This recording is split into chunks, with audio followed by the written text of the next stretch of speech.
hey, I don't have to be, running around hunting all the time, and we don't have to be so nomadic anymore. We can stay grounded and we can farm and so on and so forth. But what happened? It increased sedentary life, right?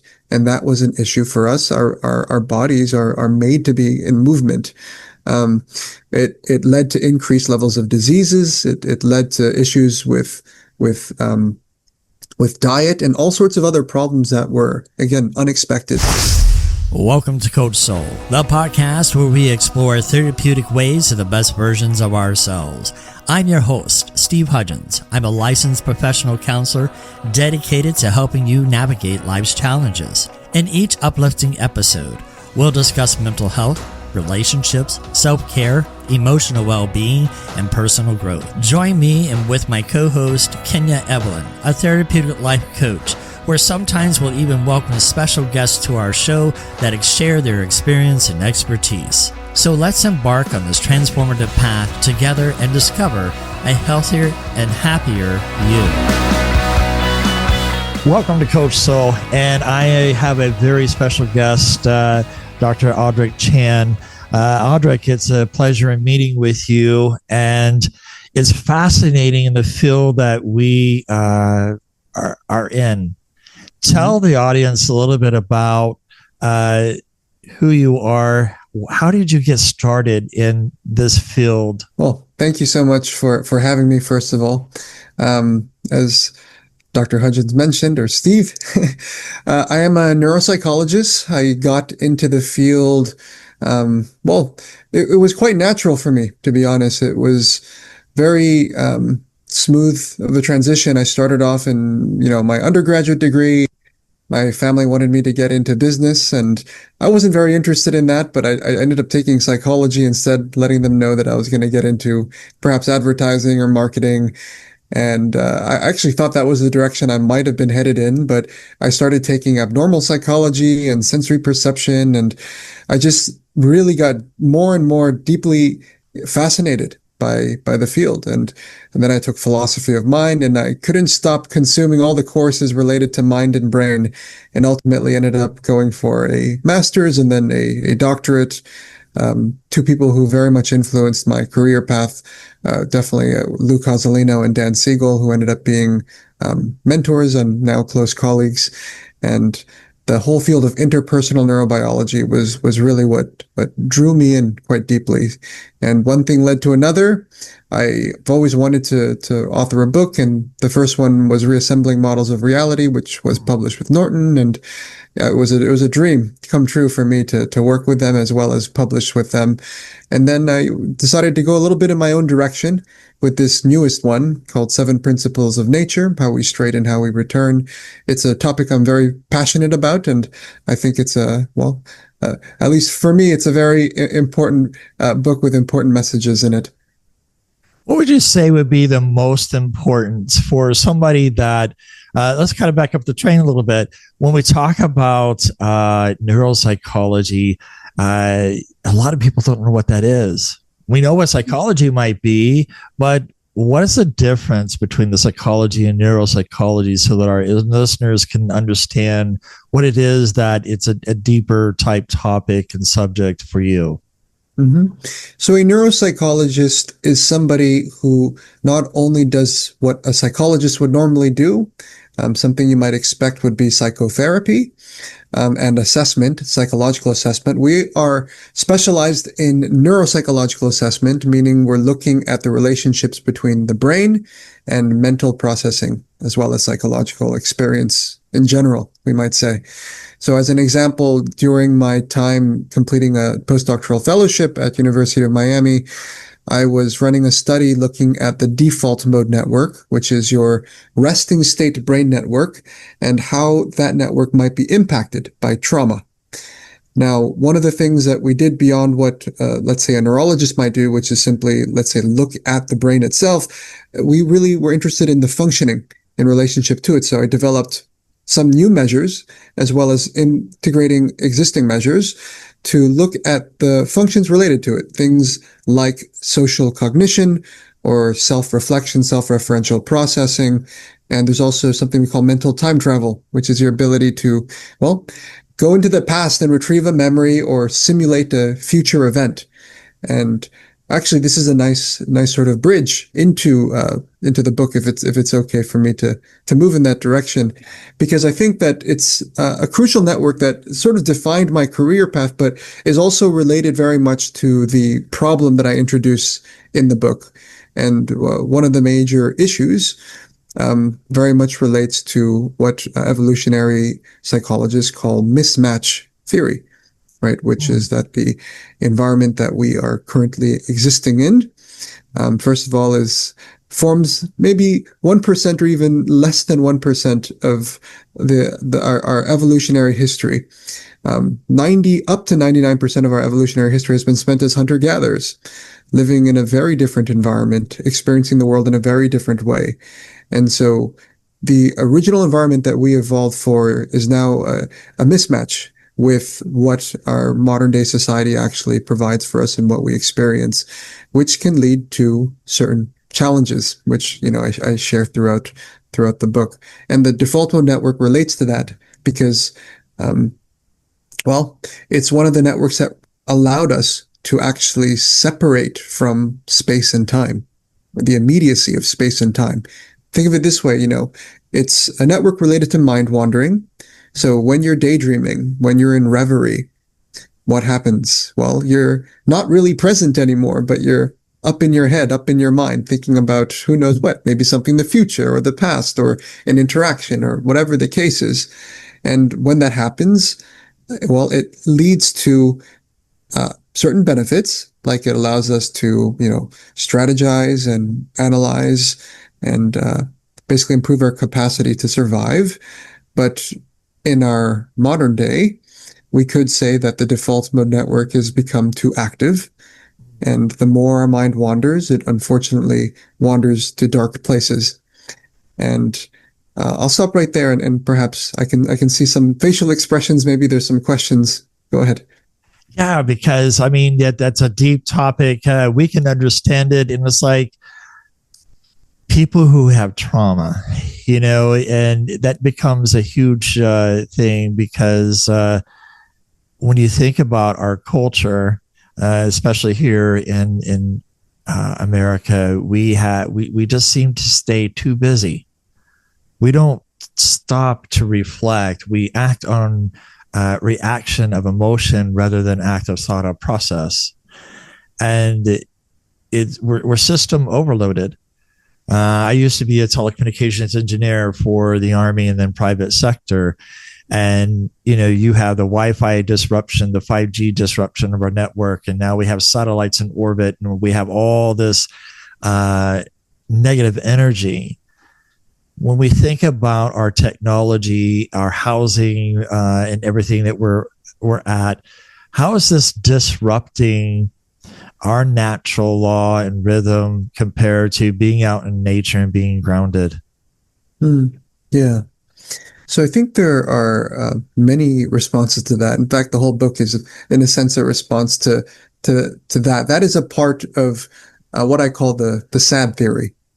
Okay, so the first phase of disruption begins with separation.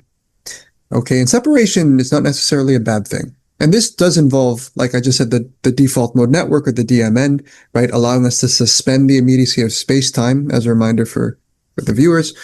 There's also another network called the central executive network that allows us to, plan and engage in activity within our minds through what we call our working memory. Those networks in our brain give us that space, give us that suspended time. So that's the separation component. And that, number one, is, again, not necessarily a bad thing, because two things that are separate can also be in harmony.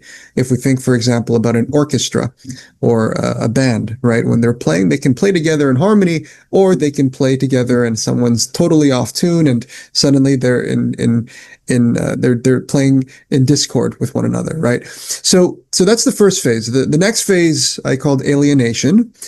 And then the final phase I called discord. So the SAD theory, SAD, separation, alienation, and discord. The alienation starts to come in when I start, actually comes in with this idea of mismatch theory, with this idea that the ways that we're living today are very different than how our brains or the environment that our brains really evolved for. Right. And then comes in things that you're referring to, things like technology. And technology is an entirely new dimension of experience that comes to be for us. Because if we think about, for example, the virtual world, that was not even a world that was considered at all. If you think about a hunter-gatherer society. So it's something that's very, very new to us, and we're not that aware yet of the outcome of the issues. Like if we look at a parallel to this that we can actually reflect on now, it's the agricultural revolution, right? At some point at 10,000 BCE, around that time, right, we developed agriculture. And it sounded like a great idea, probably for those individuals at the time, right? Hey, I don't have to be, running around hunting all the time, and we don't have to be so nomadic anymore. We can stay grounded and we can farm and so on and so forth. But what happened? It increased sedentary life, right? And that was an issue for us. Our bodies are made to be in movement. It led to increased levels of diseases. It led to issues with diet and all sorts of other problems that were, again, unexpected. And I think a very similar thing is happening now with this technological revolution, right? So, and I could share with you another little fact here that I think is really fascinating, and something I recently actually posted on my social media. But it goes back, for example, to this idea of social rejection and physical pain. Okay, and the idea here is quite simple. It is, number one, that when we look at the brain and we look at social rejection and physical pain, there is enormous overlap, okay, between different areas of the brain. Now, that is a strange thing to consider, because on one end of the spectrum, right, we have somebody being attacked by a wolf. Right? On the other end of the spectrum, we have somebody saying, "Hey, I don't want you to play with us." Right? Or I don't want to be your friend, or I don't like you. Or if we think about it in today's world of the virtual world, it's you get less likes, you get less views, or I dislike this, or someone's trying to troll you, right, by commenting. And people get really, really impacted by this. Some people, they get into these arguments. I've had this happen on some of my own posts where people are just arguing with each other. I'm just sitting back like, I'm not even going to touch this, right? And what's going on here? Why are people so impacted? And when you look at the adolescent population, there's a high spike of suicide, right? And it's like, as a result of what? Virtual bullying, and people get surprised by this. So like, this doesn't make any sense. This is nothing compared to, what I experienced when I was bullied when I was younger, and so on and so forth. But what can be the explanation for this, or what can help us better understand this, right? So we go back to these studies and they find this overlap. So why did the brain, evolve to share neural real estate between physical pain and social rejection? And this, we have to think about this from this evolutionary perspective. We have to think about it. Okay, well, again, 95 to 99% of our history as a species, as hunter-gatherers, well, if we lived in bands of 50 to 150 people and you were rejected from one of these tribes, what's going to happen to you? Well, your life expectancy is going to drop very, very fast. And so our brains have learned to interpret social rejection as death, right, at a very extreme level. And that is something that, for example, can help us empathize or understand why people might take these things so seriously, especially the younger generation, because their brains aren't fully developed and they may not be as jaded as us older adults at this point, right? When you think about what you're sharing, I usually I have read literature and research in regards to the silent treatment, how often sometimes that becomes a physical impact, as if you had a car crash. It becomes a concussion to the brain, so to speak, because that's that silence method of power and control for one person, but a very impactful impact to someone who's dealing with the silent treatment. And that's what we call the rejection. And then if you go through someone like I've been through attachment style situations with my own parents, and then of course with my father passing away in October. My mother has wouldn't allow me to see him when he was in his stages. Did notify me of his death. Has had to hire an attorney just to get some kind of evoke a response from her. Mm-hmm. And so I hear what you're saying as far as the rejection of society, but take that one step further. Sure. When you think about rejection, not only did she reject me and I got that response of being disinherited, there is his obituary was also erased. Mm. And so Oh. you think about how that impacts the brain, and you think about, we don't realize how much we affect and interact with one another. We're Mm-hmm. built on a sense of community. And Mm-hmm. when you think about a sense of community, what is happening, when you talk about, um, let me do it this way. How has your understanding of suffering, like what I just described, changed the way you live your own life day to day? Yeah. So a thought came to mind as you were talking, right? And that is, and I'll answer the question afterwards. That is the impact of neglect, right? Mm-hmm. Is also another way to think about it, especially if we think about that from the perspective of attachment, right? And one of the things that people, I guess, still don't fully understand, or at least are not aware of, is that neglect can be just as impactful, and sometimes, in some cases, even more impactful, negatively so, on individuals as they're growing up or developing, right? So the brain can be very much, well, impacted, and the way to look at this, right, it's I think for me it was very helpful to compare it with how our senses develop. Right. So it's like, okay, our vision develops in relationship to the environment. It develops when there is sunlight that allows our vision to see the world around us. If you were born into a cave and you stayed there for the rest of your life, and then suddenly you walk outside, your vision won't have the environmental input that allows it to develop properly. And the same thing is with emotions, right? If you are born into a family and neglect, let's say, is prevalent, well, what's going to happen is you're not getting the right emotional input for you to develop the emotional strength and capacity to flourish. Yeah. So, and that, by the way, is completely unnatural. When you go to these modern day hunter-gatherer communities, what you find is that the majority of how they caretake is very, very sensitive. When the child is crying, well, they address the child right away. Right? There's this sort of myth that if you are, co-sleeping with your child, or spending too much time with your child, and not neglecting them, that you'll spoil them, and they're gonna grow up to be, a dependent person and weak, and so on and so forth. But it's actually quite the opposite when it comes to attachment, where it's not about survival of the fittest; it's about survival of the nurtured, as my colleague Lou Cozzolino would say. So, how does that impact the way I live today? Well, I actually have a child. I have a son, and the way that I raise him is very much in alignment with those with our understanding of the impact of neglect and other types of abuse. Right. So. Um, it's sensitive caretaking, and we just give him as much love as we can, and that doesn't mean that we don't set boundaries, Right.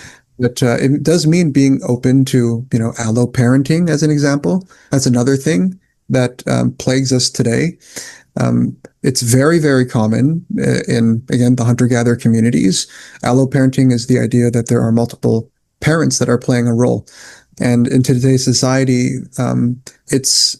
it's unfortunate that that's not the case, right? It's this phrase that it takes a village to raise a child, right? It's very real. It's exhausting to take care of a child, especially when you have one that has a lot of energy, right? And so it's important to be open to allowing others in to help out, and of course make sure they're vetted, make sure they're people that well, family members or close family or friends, right? But nonetheless, even one of the tribes, they only spent I think the number was 40% of time was actually spent with their biological parents. 60% was with other families. And there are many benefits to alloparenting, by the way, right? So let's talk about attachments, one of them, because think about it this way. Let's say they had, let's say, bad parents, right? Well, they have other people who take care of them also that might be able to stave off an insecure attachment that might develop.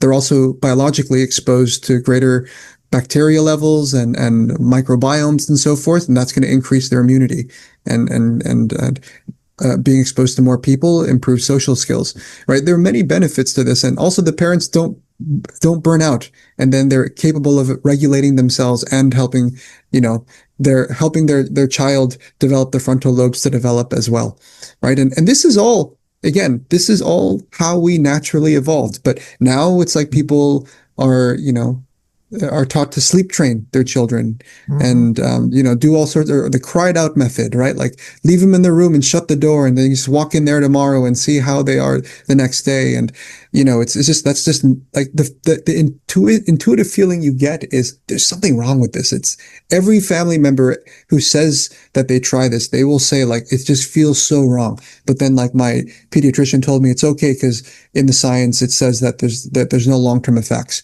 But then you actually look at the science and you find that, well, it wasn't rigorous science, or there are methodological issues and so forth. And so, again, I've been going off on a tangent now, but again, just kind of bridging it all together, I think that's what I can say about that for now. When you think about what we're sharing, hunters and gatherers, the hunters are the males, the gatherers are the females, so that our audience kind of have a better grip of what we're talking about as far as hunters and gatherers.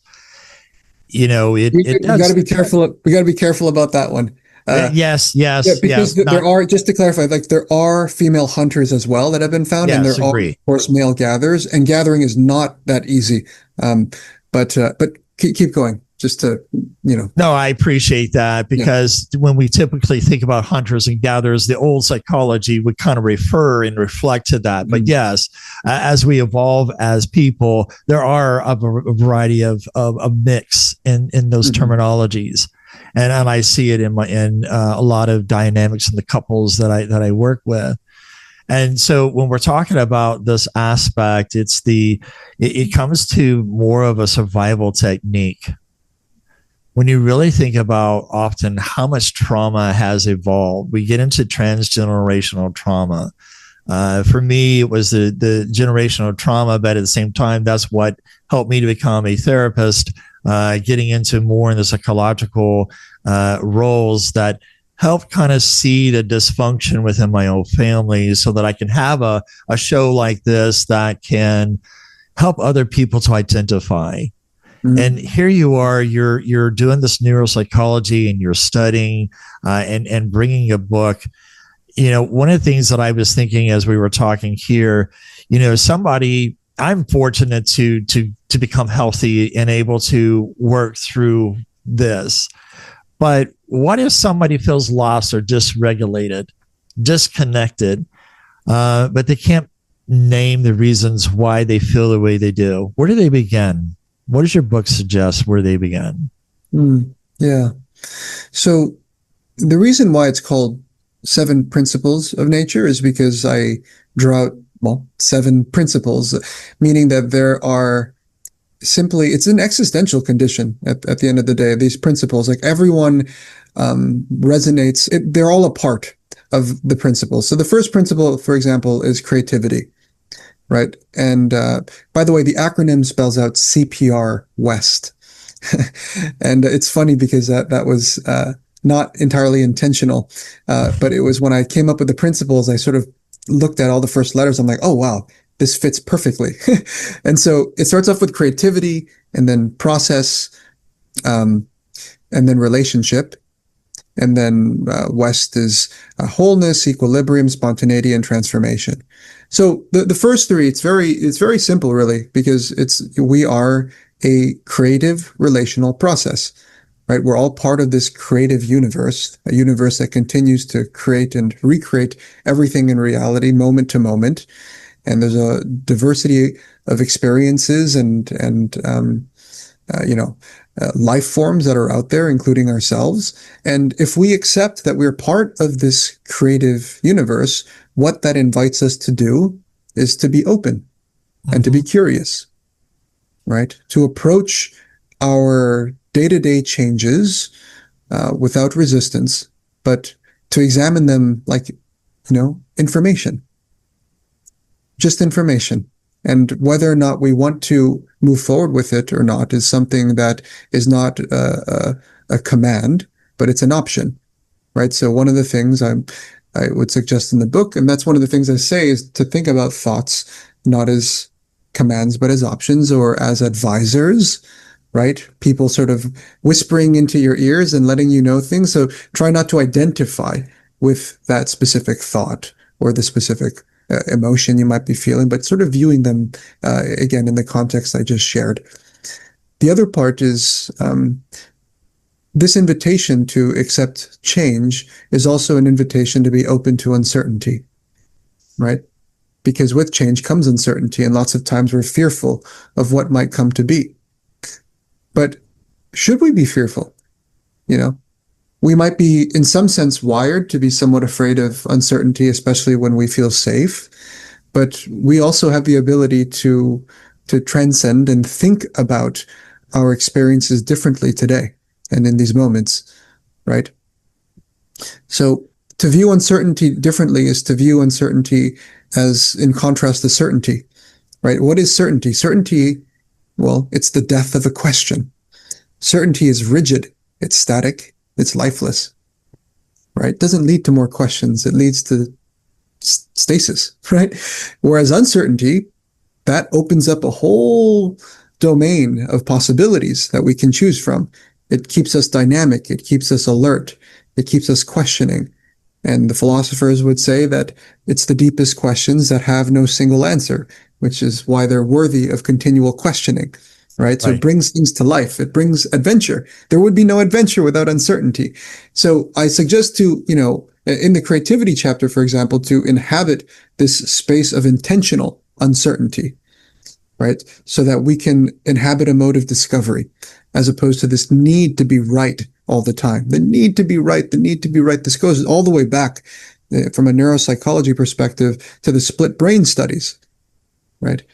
And I don't know if I'm going too off tangent right now. You let me know. So, yeah, let me kind of interject for a second here. When we're talking about, being aware, it's unfortunate that our culture has gotten to be, well, you're wrong, so you're a Marxist, you're whatever, and they call you this name. And it's not inviting. We tend to shut down in the mind. As my father would say, the mind is only good as the parachute if it's opened, that kind of philosophy. When I think about what you're sharing here, and as we kind of come to wrapping some of this stuff up, what does returning actually look like in a modern world that doesn't slow down? Yeah. So there are many different arguments that are aligned with this return to nature, right? I am definitely not suggesting we become hunter-gatherers again. What I'm suggesting is that there are deeper principles in nature, the ones that I just identified, that we can learn how to relate to more healthily in a way that we can harmonize with them. But to harmonize with them, we have to first understand more deeply what they are and the type of being that they invite us to be. Okay. Right. And so that means also that I'm interested, yes, in integrating the importance and the values that we can learn from hunter-gatherers, but it's also looking to the future to see, well, okay, what have we learned? What have we learned not to do as hunter-gatherers? There are also many things, because lots of people fetishize or they, really glamorize the hunter-gatherers and say they're X, Y, and Z, but it's not so glamorous. There are lots of issues also that we have successfully overcome, right? So it's bringing that ancient wisdom into modern life and living forward. in accordance with them.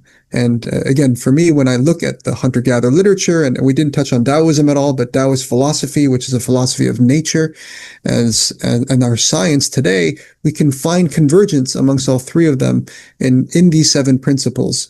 And to live in accordance with them instills potency, is the way that I frame it. That's a Taoist term, potency, power.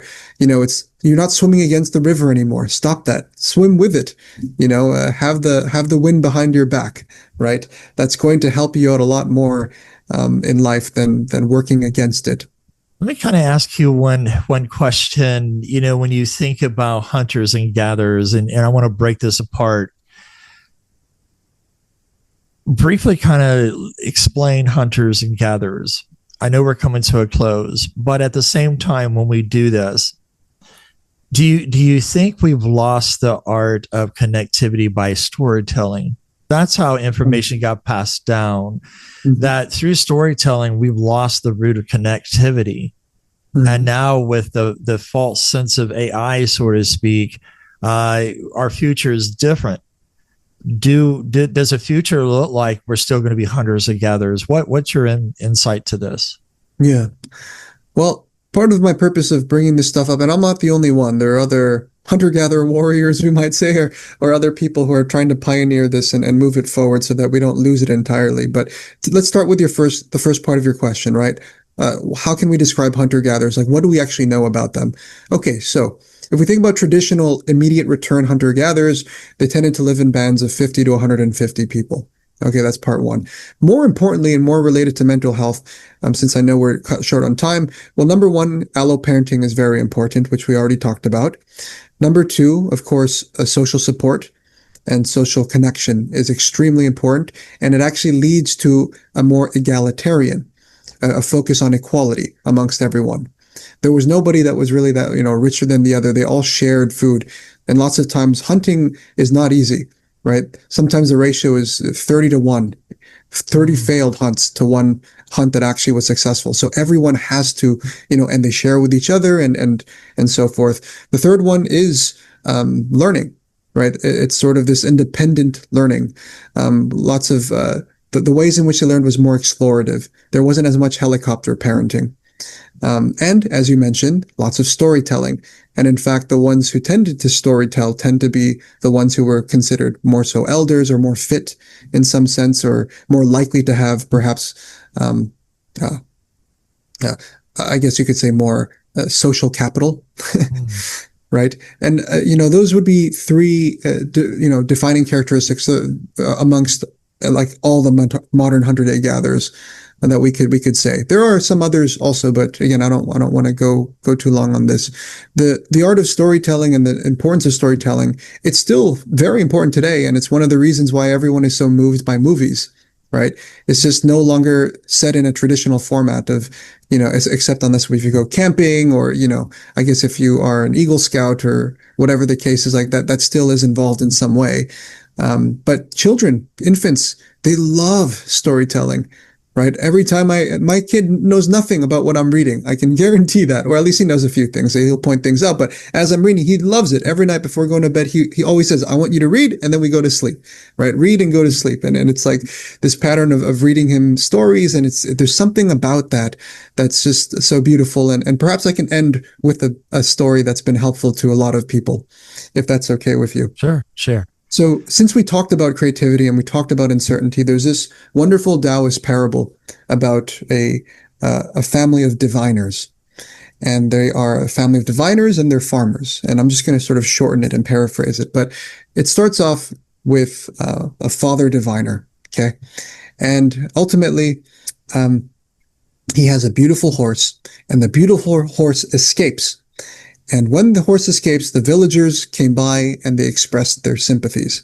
Said, "Oh, we're so sorry to hear that your horse escaped. This is very unfortunate." And he said, "No, this is very fortunate." And the villagers left confused, right? 2 weeks later, the horse comes back with 5 other horses. And the villagers stop by and say, "Wow, this is amazing. How lucky you are. This is so fortunate. The Father Diviner looks at them and says, "This is unfortunate. How unfortunate this is." They all left scratching their heads, confused again. 1 week later, his son was training one of the horses and gets thrown off the horse and he breaks his leg. The villagers stop by. "How unfortunate this is that your son broke his leg." The father looks at them and says, "No, this is very fortunate. This is very fortunate." And then a month later, the army came in and they tried to recruit the son, but because of the broken leg, they did not. And they found out that he would have been recruited into a battle whereby 9 out of 10 people died. And so the villagers stopped by and said, how fortunate, how fortunate. And the diviner looks at them and says, no, this is very unfortunate. This is very unfortunate, right? So moral of the story, right? I'll leave that for the listeners to come up with, but there are many versions of this. Instead of the unfortunate, fortunate, sometimes people use the word maybe. Maybe it makes it simpler, but so as we come to close, I appreciate you, Dr. Chan. It's been a pleasure in being able to look at a variety of different ways of healing. Would you think that our conversation suggests that healing may not be about becoming someone new, but about returning to something ancient that we never have lost? Absolutely. Yeah. And this idea of the self being created, this really comes from Western ideology. And the true self in at least in Taoist philosophy, it's more about the fact that we actually discover ourselves and we rediscover ourselves, we could say. And because part of what happened is our advanced cognitive abilities, our ability for the default mode network and the central executive and all these cognitive functions basically clouded our original nature. And through meditative practices and other sorts of practices, not just meditation, there are ways in which we can return to that original nature and re-experience what it's like to be truly human once again. But it's not about, I will say, it's not about abolishing our consciousness or removing it in some way. It's about expanding it. It's about removing the borders that allows the connection and integration to occur. That's the important piece, is that we need to be able to have this openness. Yeah, we've hurt. Okay, what ways can we find our authentic self and be able to start there and not be afraid to look at the man in the mirror, so to speak, and being afraid to confront, to challenge ourselves into something new. And to me, that's where, we stand as warriors, that we see our battle wounds, but we don't let them define or to bring us down, but only to grow stronger. Dr. Chan, it's been a pleasure. And so until next time, take care and God bless. Thank you so much. Take care. Bye. Thank you for tuning in to today's episode on Coach Soul. As we wrap up, we want to remind our listeners of a few key points. This podcast is for informational purposes only and does not substitute professional medical advice, diagnosis, or treatment. The content shared here is based on professional opinion but may not apply to everyone's situation. Always consult with a qualified healthcare provider before making changes to your mental health care. If you're in a crisis, please seek immediate professional help or contact a crisis hotline. Listening to this podcast does not create a therapist-client relationship. For personal advice, please consult with your licensed mental health professional in your area. Remember, your mental health journey is unique. While we hope this information is helpful, it is crucial to work directly with the qualified personnel for your specific needs. Thank you again for tuning in to Coach Soul, and we'll see you next time.